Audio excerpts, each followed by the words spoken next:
আসসালামু আলাইকুম। Expert holiday 365 এর পক্ষ থেকে সকলকে জানাই প্রাণ ঢালা অভিনন্দন। আশা করি যে যেখান থেকে ভিডিওটা দেখছেন অথবা দেখবেন সকলেই অনেক অনেক ভালো আছেন।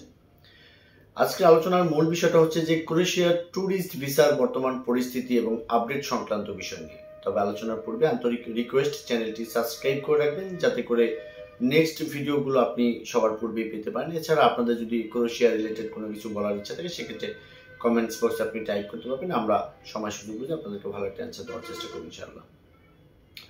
বাংলাদেশ থেকে বর্তমান সময়টাতে যারা আসলে ক্রোয়েশিয়াতে যেতে চাচ্ছেন এদের প্রত্যেকের জন্য এই ভিডিওটা খুব ইম্পর্টেন্ট ভিডিও। দয়া করে পুরো ভিডিওটা দেখার চেষ্টা করবেন। বন্ধুরা, আপনারা জানেন যে এই চ্যানেলটিতে ক্রোয়েশিয়া নিয়ে বিগত 2-3 বছর আসলে অনেক কথা বলেছি এবং কি কখনো কখনো আপনাদেরকে ভালো টিপস দিয়েছি। আজকে ঠিক তেমনি ক্রোয়েশিয়াতে বর্তমান পরিস্থিতি নিয়ে একটু কিছু কথা আমি বলবো। সেটা হচ্ছে যে আপনারা জানেন যে ইতিপূর্বে ওয়ার্ক পারমিটে বাংলাদেশ থেকে কিন্তু প্রচুর পরিমাণ মানুষ ক্রোয়েশিয়াতে গিয়েছে। জাগ্রেব থেকে অনেকে আসলে ইতালিতে চলে গেছে। বর্তমান সময়টাতে কিন্তু আপনি ক্রোয়েশিয়ার কাজটা বাংলাদেশ থেকে আপনি করতে পারছেন। বিকজ ইতিপূর্বে যখন আমরা কাজ করতাম তখন কিন্তু আসলে ইন্ডিয়া থেকে ক্রোয়েশিয়ার ফাইলগুলো প্রসেস করানো হতো, সেটা ভিজিটর ভিসা হোক অথবা ওয়ার্ক পারমিট ভিসা হোক। আমরা বর্তমান সময়টাতে ভিজিটর ভিসা নিয়ে ক্রোয়েশিয়ার কাজগুলো করছি। বিকজ বর্তমান এই 2025-এ এসে কিন্তু আমরা জানি যে ক্রোয়েশিয়ার কাজটা আপনি ঢাকা থেকেই কিন্তু আসলে সম্পূর্ণ করা যাচ্ছে বর্তমান সময়টাতে অ্যাম্বাসিডার অ্যাপয়েন্টমেন্ট নিয়ে, সেটা work permit and visitor visa.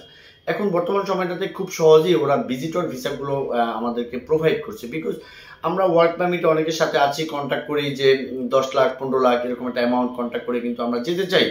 ঠিক তাদের জন্যই আমি বিকল্প ধারায় এই চিন্তাটা আমি করি যে আপনার ব্যাংকে যদি মোটামুটি লাখ 10 টাকার মতো থাকে এবং কি আপনার অ্যানাদার্স যে পেপারসগুলো আছে, আপনার যদি কোনো প্রফেশনাল ডকুমেন্টস থাকে, টিন ট্যাক্স থাকে, তাহলে কিন্তু খুব ইজিলি ভাবেই আপনি ক্রোয়েশিয়াতে ইন করতে পারবেন।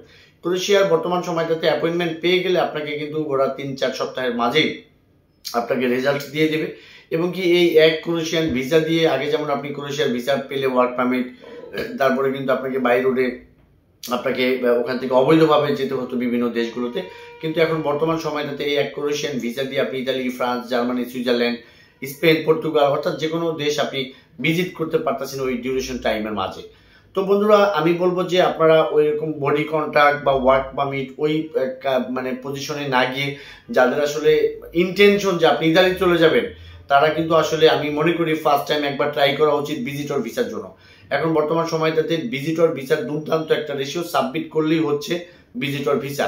তো যারা আসলে ট্যুরিস্ট ভিসা নিয়ে আগে পরে কিছুটা ঘাটাঘাটি করেছেন এদের জন্য আরো সহজ হবে এই ভিডিওটা বুঝতে, এবং কি যাদের পাসপোর্টে কোনো দেশ ঘোরা নেই তারাও কিন্তু আপনি পারবেন এই ফ্রেশ পাসপোর্টেই ক্রোয়েশিয়া নিয়ে আপনি ক্রোয়েশিয়া ঘুরে আসতে পারবেন।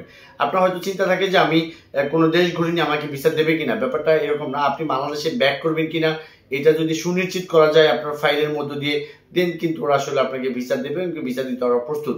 বন্ধুরা, ক্রোয়েশিয়া বর্তমান সময়টাতে যদি আপনি অ্যাপ্লাই করেন সেক্ষেত্রে আপনার এম্বাসির অ্যাপয়েন্টমেন্ট সহ খুব অল্প খরচের মধ্য দিয়েই আপনি এই 2025-এ এসে কারোর সাথে 12-15 লাখ বা এরও অধিক কন্ট্যাক্ট করবেন, সেটা আমি আসলে ফার্স্ট টাইম আপনাদেরকে জাজমেন্ট করবো না। আপনারা ফার্স্ট টাইম যদি ইন্টেনশন থাকে ক্রোয়েশিয়াতে থেকে যাবেন, ওখানেই কাজ করবেন, স্কেলে যাবেন, সেটা ভিন্ন কথা। যদি ইন্টেনশন থাকে আপনি সেদিনে অ্যানাদার এরিয়া আপনি যাবেন, সেক্ষেত্রে আমি বলবো যে আপনি অবশ্যই ক্রোয়েশিয়ার জন্য আপনি একটু অ্যাপ্লাই করেন, কারণ ক্রোয়েশিয়াতে বর্তমানে একদমই গণহারে ভিসা দিচ্ছে। এই সুযোগ মিস না করে আপনি মনে করি যে কোনো ভালো একটা কনসালটেন্সি ফার্ম অর্থাৎ যারা এই লেভেলে কাজগুলো ইতিপূর্বে করেছে এদের সাথে কথা বললে আপনি ভালো একটা রেজাল্টও খুব সহজে পেয়ে যাবেন। তো যাই হোক বন্ধুরা, এই রিলেটেড যদি আপনাদের কোনো কিছু বলার ইচ্ছা থেকে স্ক্রিনে দেওয়া নাম্বার চাইলে আমাদের সাথে অন দ্য কলে কথা বলতে পারবেন। পাশাপাশি যদি আপনাদের ফাইল প্রসেস করানোর প্রয়োজন বা এম্বাসির অ্যাপয়েন্টমেন্ট লাগে সেক্ষেত্রে ডেসক্রিপশন বক্সে আমাদের অফিস অ্যাড্রেস দেওয়া থাকবে, সরাসরি আমাদের সাথে মিট করবেন। আপনারা আপনাদের কন্ডিশন বুঝে ভালো একটা ফাইল করে দেওয়ার চেষ্টা করবো। সকলে ভালো থাকবেন, আল্লাহ হাফেজ।